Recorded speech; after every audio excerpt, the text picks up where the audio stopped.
English grammar tenses. There are three primary tenses in English: present, past, and future. Present tense, it is used to describe actions that are happening right now or that occur regularly. For example, I walk to the park every day. Past tense, it is used to describe actions that have already happened. For example, I walked to the park yesterday. Future tense, it is used to describe actions that will happen in the future. For example, I will walk to the park tomorrow. In addition to the primary tenses, there are also four secondary tenses: present perfect, past perfect, future perfect, and future perfect continuous. These tenses are used to describe actions that have been completed or that will be completed at a specific time in the past or future.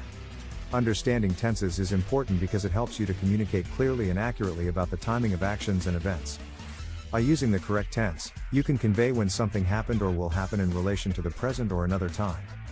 Modals are a type of auxiliary verb that express different levels of possibility, ability, permission, obligation, and probability. They are used to modify the main verb in a sentence to indicate the speaker's attitude towards the action or event. In English, there are several modals including: can, expresses ability, permission or possibility. For example, I can swim or can I borrow your pencil? Could, expresses possibility or ability in the past or polite request. For example, I could swim when I was younger, or could you pass the salt, please? May, expresses permission, possibility or likelihood. For example, may I leave early today? Or it may rain later. Might, expresses possibility or uncertainty. For example, I might go to the party or it might be too late to call her now. Must, expresses obligation or necessity. For example, I must finish my work before I go home, or you must follow the rules. Should, expresses advice, suggestion or expectation. For example, you should see a doctor, or I should study more for the exam. Would, expresses willingness, preference or past habitual action. For example, I would love to go to the concert, or when I was a child, I would play with my toys all day. Understanding modals is important because they can significantly change the meaning and tone of a sentence. By using modals correctly, you can express yourself more accurately and effectively in both spoken and written English. Active and passive voice are two different ways of expressing the same sentence by focusing on different parts of the action. Active voice. In the active voice, the subject of the sentence performs the action that the verb describes. It is the most common way of expressing sentences in English. For example, Tom painted the house. The teacher graded the papers. They built a new bridge. In each of these sentences, the subject, Tom, teacher, they, performs the action described by the verb, painted, graded, built. Passive voice. In the passive voice, the subject of the sentence is the recipient of the action described by the verb. The focus is on the action and not the subject. For example, the house was painted by Tom. The papers were graded by the teacher. A new bridge was built by them.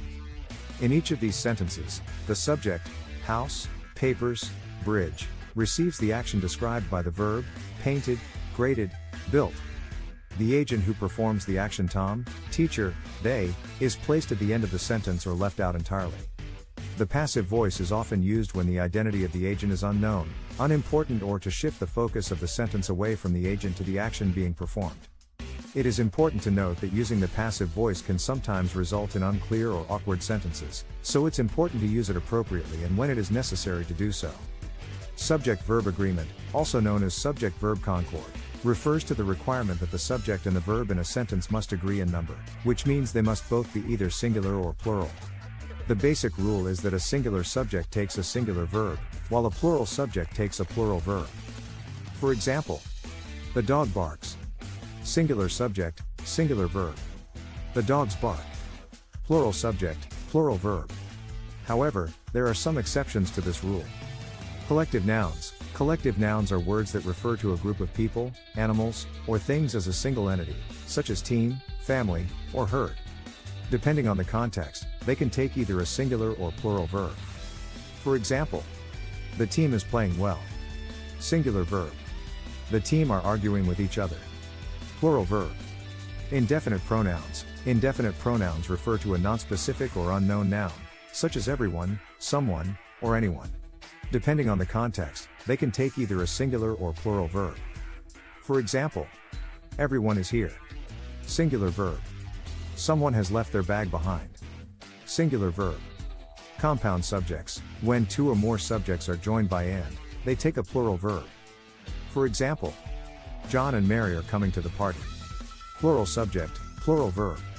Subject-verb agreement is important because errors can make a sentence difficult to understand or can change the meaning of the sentence. By ensuring that the subject and verb agree in number, you can ensure clarity and accuracy in your writing. Thanks for watching.